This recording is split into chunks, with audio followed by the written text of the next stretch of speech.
Well, beginning on Sunday on PBS, a 6-part, 12-hour series on the American Revolution. It's the latest from filmmaker Ken Burns, examining the earliest days of our nation's democratic experiment, and it comes at a time of deep divisions in our country. Senior arts correspondent Jeffrey Brown has a look for our series Art in Action, exploring the intersection of art and democracy, and part of our Canvas coverage. A shot rings out. No one knows where the shot came from. That leads to promiscuous shooting. April 19, 1775, the first shots of the Revolutionary War. Afterwards, nothing would be the same from then to our own time. The American Revolution, says Ken Burns, is as important as any film he's made, precisely because it is the founding moment, the origin story of a nation still wrestling with itself and the very idea of democracy.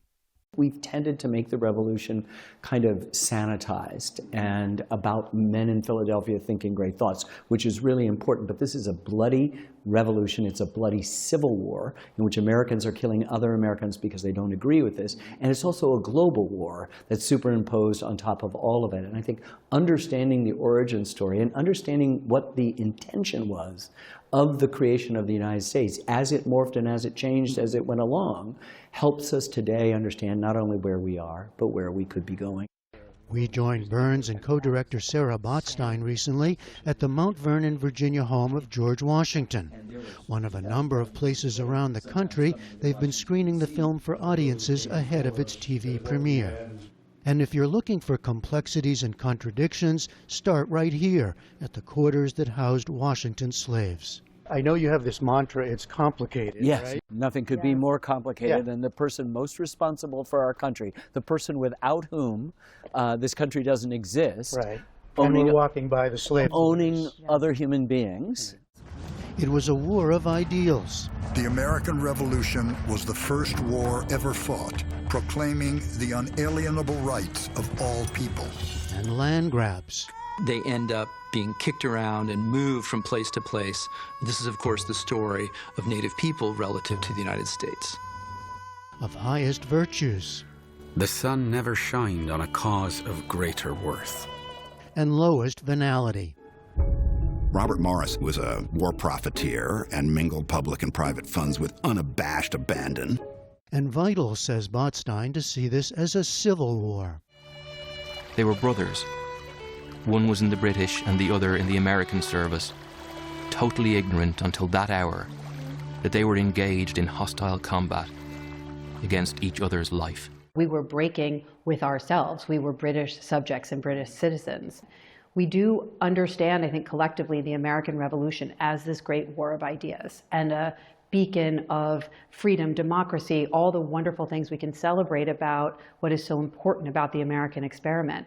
But mothers lost their sons, brothers fought against brothers, communities were ripped apart.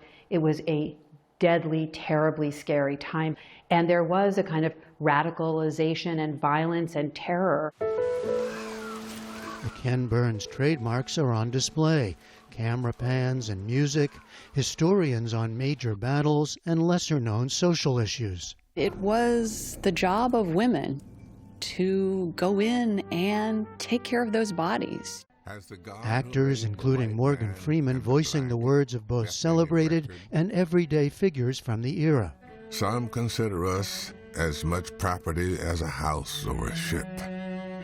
One strong emphasis, the often less explored role of Native Americans before and during the Revolution. The American Revolution was about to plunge the once united Six Nations into a civil war of their own. You can get an A in 8th grade or 11th grade if you say taxes and representation. But it's about Native American land, first and foremost. You have these 13 colonies that are superimposed over Native American land, and they're Native Americans living with Americans, sort of coexisting or assimilated. And then you have to the west many separate nations that are as distinct as France is from Prussia. And we had to find a way to understand what that meant.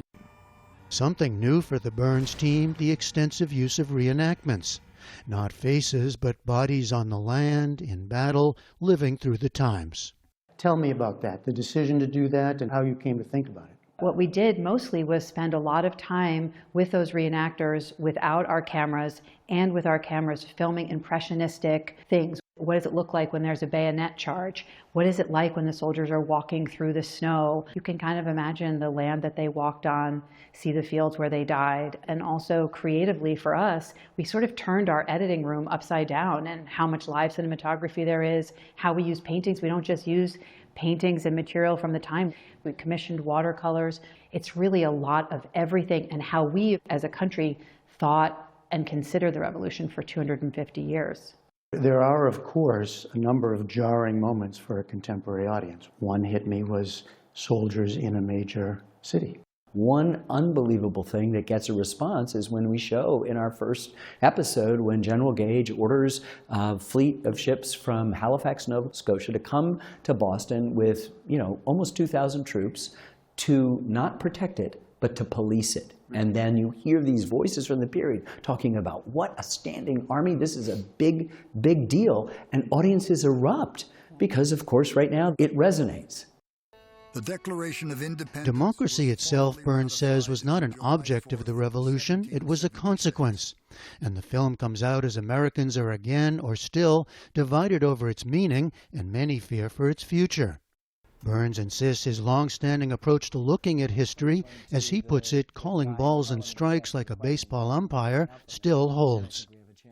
If you superimpose some philosophy of historiography or some political bias that's attuned to today's moment, you've made something that has a half-life of a couple seconds. But if you're attendant to the narrative story, you have something that has resonance and you're talking to everybody. Doesn't it change either your responsibility now or the way you think about it or what you want us to see? No, because it's all built in a story that's based on facts. And I think it will resonate with Americans of all stripes because it's telling our origin story.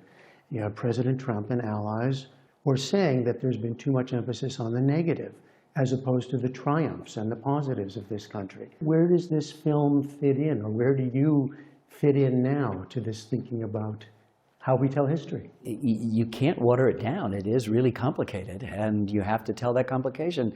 Everyone is drawn to the stories that are real and complicated, and any idea of boiling it down to simplistic slogans is not American.